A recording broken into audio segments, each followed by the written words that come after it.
ചരിത്രത്തിലെ ഒരു നിർണായക വഴിത്തിരിവാണ് ഒ പനീർസെൽവത്തിന്റെ DMK പ്രവേശനം. ഒരു യുഗത്തിന്റെ അന്ത്യമായും പുതിയൊരു അധ്യായത്തിന്റെ തുടക്കവുമായാണ് ഈ ചുവടുമാറ്റത്തെ രാഷ്ട്രീയ നിരീക്ഷകർ വിലയിരുത്തുന്നത്. ജയലളിതയുടെ ഏറ്റവും വിശ്വസ്തനായിരുന്ന അനുയായി, 3 തവണ തമിഴ്നാട് മുഖ്യമന്ത്രിയായ ഒരു നേതാവ് തന്റെ ബദ്ധവൈരികളുടെ പാളയത്തിലേക്ക് എത്തുന്നത് ചെറിയൊരു കാര്യമല്ല. പാർട്ടിയുടെ സ്ഥാപക നേതാവായ MGRന്റെയും ജയലളിതയുടെയും പാരമ്പര്യം അവകാശപ്പെടുന്ന നേതാവ് തന്നെ DMKയിൽ ചേരുന്നത് അണികൾക്കിടയിൽ വലിയ ആശയക്കുഴപ്പമുണ്ടാക്കും. OPSനെ പുറത്താക്കി പാർട്ടി പിടിച്ചെടുത്ത എടപ്പാടി പളനിസ്വാമിക്ക് രാഷ്ട്രീയമായി ഇത് വലിയൊരു വെല്ലുവിളിയാണ്. നിയമസഭാ തെരഞ്ഞെടുപ്പിന് മുമ്പ് പ്രതിപക്ഷത്തെ ദുർബലപ്പെടുത്താൻ DMKയ്ക്ക് ലഭിച്ച മികച്ച അവസരമാണ്. പക്ഷേ ഇത് മറ്റു പാർട്ടികളിലെ മുതിർന്ന നേതാക്കൾ DMKയിലേക്ക് വരുന്നത് ഭരണത്തിലുള്ള വിശ്വാസ്യതയുടെ അടയാളമായാണ് MK സ്റ്റാലിൻ ഉയർത്തിക്കാട്ടാൻ പോകുന്നത്. തെക്കൻ തമിഴ്നാട്ടിലെ AIADMKയുടെ വോട്ട് ബാങ്കിൽ വിള്ളൽ വീഴ്ത്താൻ DMK OPSനെ ആയുധമാക്കുമെന്നതിൽ സംശയം വേണ്ട. OPS ഉൾപ്പെടുന്ന തേവർ സമുദായ വോട്ടുകൾ ദക്ഷിണ തമിഴ്നാട്ടിൽ നിർണായകമാണ്. ഈ വോട്ടുകളിലാണ് DMK കണ്ണുവെക്കുന്നത്. മധുര, തേനി, രാമനാഥപുരം തുടങ്ങിയ മേഖലകളിൽ OPSനുള്ള വ്യക്തിപരമായ സ്വാധീനവും DMKയ്ക്ക് കരുത്താകും. OPSന് തേനി ജില്ലയിലെ ബേഡിനായ്ക്കന്നൂർ സീറ്റ് തന്നെ DMK നൽകുമെന്നാണ് വിവരം. കൂടാതെ അദ്ദേഹത്തിന്റെ ഒപ്പം വന്ന പ്രമുഖ നേതാക്കൾക്ക് തെക്കൻ തമിഴ്നാട്ടിൽ 3 മുതൽ 5 സീറ്റുകൾ വരെ നൽകിയേക്കും. OPSനെ DMKയുടെ പ്രചാരണ വിഭാഗത്തിന്റെയോ അല്ലെങ്കിൽ ദക്ഷിണ തമിഴ്നാട്ടിലെ പാർട്ടിയുടെ ഏകോപന ചുമതലയുള്ള ഉന്നതാധികാര സമിതിയുടെയോ ഭാഗമാക്കാനും സാധ്യതയുണ്ട്.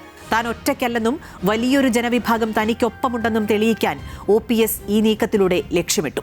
ഇത് എടപ്പാടി പളനിസ്വാമിക്ക് വരാനിരിക്കുന്ന തെരഞ്ഞെടുപ്പിൽ തലവേദനയാകും എന്നതിൽ സംശയം വേണ്ട. OPS പോയതോടെ പാർട്ടിയെ ശക്തിപ്പെടുത്താൻ VK ശശികലയെയും TTV ദിനകരനെയും ഒപ്പം നിർത്താനുള്ള ശ്രമങ്ങൾ EPS ഊർജിതമാക്കിയിട്ടുണ്ട്. തമിഴ്നാട്ടിലെ 2 ദ്രാവിഡ പാർട്ടികൾക്കിടയിലുള്ള പോരാട്ടം പുതിയൊരു തലത്തിലേക്കാണ് എത്തിയിരിക്കുന്നത്. AIADMKയെ പൂർണ്ണമായും ദുർബലപ്പെടുത്തി ഏകപക്ഷീയമായ വിജയം നേടാനാണ് DMK ലക്ഷ്യമിടുന്നത്. ഇനി തന്റെ ആദർശങ്ങളെ അടിയറ വെച്ച് എന്തുകൊണ്ട് OPS DMKയിൽ എത്തി എന്നതാണ് പ്രധാന ചോദ്യം.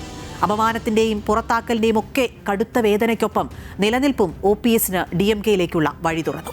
ജയലളിതയുടെ വിശ്വസ്തനായിരുന്നതുകൊണ്ട് അക്കാലത്തൊക്കെ ജയലളിതയുടെ അഭാവത്തിൽ AIADMKയുടെ ചുമതല പനീർസെൽവത്തിനായിരുന്നു. ജയലളിത രോഗബാധിതയായിരുന്നപ്പോഴും മുഖ്യമന്ത്രി സ്ഥാനത്ത് പനീർസെൽവം ഉണ്ടായിരുന്നു. പക്ഷേ കാര്യങ്ങൾ മാറിമറിഞ്ഞത് ജയലളിതയുടെ മരണത്തോടെയാണ്. മരണത്തിനു പിന്നാലെ അധികം വൈകാതെ ശശികല അധികാരം പിടിച്ചെടുക്കാൻ ശ്രമിച്ചു. പലവിധ നിയമപ്രശ്നങ്ങൾ അതിന് തടസ്സമായതോടെ ഒ പനീർസെൽവത്തെ മാറ്റി എടപ്പാടി പളനിസ്വാമിയെ മുഖ്യമന്ത്രിയാക്കി. അവിടെ തുടങ്ങുകയാണ് അപമാനത്തിന്റെയും പുറത്താക്കലിന്റെയും ഒക്കെ ചരിത്രം. ജയലളിതയുടെ സ്മൃതി കുടീരത്തിലെത്തി ഒരു വാക്കും മിണ്ടാതെ ധ്യാനിച്ചിരുന്ന OPSനെ ആരും മറന്നിട്ടുണ്ടാവില്ല. എടപ്പാടിയെ സംബന്ധിച്ച് OPS എന്നും പാർട്ടിയിൽ വെല്ലുവിളിയാകും എന്ന് ഉറപ്പായിരുന്നു. അതോടെ നീക്കങ്ങൾ എടപ്പാടി കൂടുതൽ സജീവമാക്കി. ഭൂരിഭാഗം MLAമാരെയും ഒപ്പം നിർത്തി. OPS പാർട്ടിയിൽ ഒറ്റപ്പെട്ടു.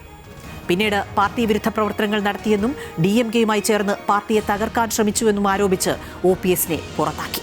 നിലനിൽപ്പിന് 3 വഴികളാണ് പനീർസെൽവത്തിന് മുന്നിൽ ഉണ്ടായിരുന്നത്: NDAയോ TVKയോ DMKയോ. നിലവിൽ AIADMK NDAയിലേക്ക് അടുക്കുന്നതുകൊണ്ട് അവിടെ എത്താനും ഒന്നിച്ച് പ്രവർത്തിക്കാനും പനീർസെൽവത്തിന് ആവില്ല. TVK ഒറ്റയാൾ നേതൃത്വത്തിൽ ഉയർന്നു വരുന്നതേ ഉള്ളൂ. അവിടെയും തനിക്ക് നിലനിൽപ്പ് ഇല്ല എന്നുറപ്പ്. അതോടെ DMK എന്ന അഭയസ്ഥാനം OPS തെരഞ്ഞെടുത്തു. നിയമസഭയ്ക്കകത്തും പുറത്തും EPS ഉയർത്തുന്ന വെല്ലുവിളികൾക്ക് അതേ നാണയത്തിൽ മറുപടി നൽകാൻ OPSനെ പോലെ അനുഭവ സമ്പത്തുള്ള ഒരു നേതാവ് സ്റ്റാലിന് കരുത്താകും. AIADMKയുടെ ആഭ്യന്തര രഹസ്യങ്ങളും തന്ത്രങ്ങളും അറിയാവുന്ന വ്യക്തി എന്ന നിലയിൽ OPS DMKയ്ക്ക് മുതൽക്കൂട്ടാണ് എന്നതിൽ സംശയമില്ല. 2026 വീണ്ടും അധികാരത്തിലെത്താൻ DMKയ്ക്ക് തെക്കൻ ജില്ലകളിൽ വിജയമുറപ്പാക്കാനുള്ള ഏറ്റവും വലിയ ആയുധമായിരിക്കും പനീർസെൽവം.